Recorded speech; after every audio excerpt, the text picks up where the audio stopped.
Hi, I'm Katie Hacker, your host, and today it's all about links. Take a look at this necklace. You can make this using pendants. So it's really an important thing to look at pendants in a different way. You could use them as links to create this fabulous design. So let me show you how to get started. First, you want to choose some pendants that appeal to you and that also have a little bit of symmetry going on. So this is going to be my center focal piece here, and then on each side I'm going to attach these. And all you do is use a jump ring. So taking 2 pairs of pliers, and I'm using chain nose pliers that are nice and smooth inside so that I don't make any marks on my ring. Of course, you always want to open jump rings to the side. So you think of it as like opening a door, instead of pulling the ends apart from each other. So you can slip the loop onto it and then just find a place on your next pendant that will also fit onto that jump ring. And of course, using jump rings that are a little bit oversized makes this really easy, but you could choose any jump rings that work well for your design. So that's 2 pieces linked together. Now, take a look at this pendant. This is one that has a tassel, but by just removing the tassel, then it can become a link in your piece. So again, turning that loop open to the side, we'll just remove this tassel, and you could use this for a pendant later. You could create a pair of earrings with it. Just put that in your stash for percolating on for a design later. So opening your jump ring again, slip it onto your filigree. And this time I'm going to just position it, maybe not straight across from the original one, a little bit higher so that you get some nice drape going on when the necklace is all assembled. So now you're going to slip this loop on. Again, use your chain nose pliers to just bring those ends back together. And if you listen for a little click, then you'll know that your jump ring is ready and attached. You can brush the ends past each other and you hear a little bit of a click, bring them back together, and that makes it nice and secure.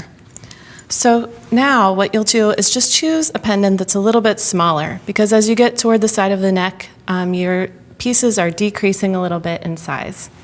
So this cute little flower will fit right on, and this one has a smaller jump ring already attached to it. So I'll just go ahead and use that one and use my chain nose pliers again, open it, and slip it on. So this is an idea for just a different way of looking at your components. Now to finish this type of necklace, again, this is going to be our center extending up to the side. With these holes already here, I can use a jump ring to attach a piece of chain. And of course, I would measure the chain to determine the finished length of the necklace. So I'll just pass this through to link it on and then put it here on the jump ring. And I'm using all of the gold tone components together because they create a really coordinated look. Of course, you could create a more mixed metals look by choosing metals of different metallic finishes. You could combine antique colors. That would look really cool and vintage. So there you go, and you have your chain. Now, this is unsoldered chain, so what I can do is just place my chain nose pliers on either side and open it like a jump ring, and then be ready to attach the clasp. Let's see. You can also, there you can see the end. You can open it, and then you could attach your clasp directly to it, or you could use a jump ring to attach the clasp to the end. And this one is a lobster clasp. I like to use lobsters for pieces like this because then your necklace can be completely adjustable, and you can attach the lobster anywhere along the length of the opposite side of the necklace. So you might want to think about cutting your chain a little bit longer than the desired length. To make it shorter, you would of course just fasten the clasp anywhere along that length. Now, there are some other ideas that you can use pendants for. Take a look at this little box.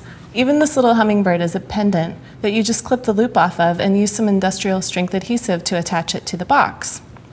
These books are similar ideas of using pendants, just either removing the hanging loop or even incorporating it into the piece. This one you can't even tell, but it has a side drilled hole there.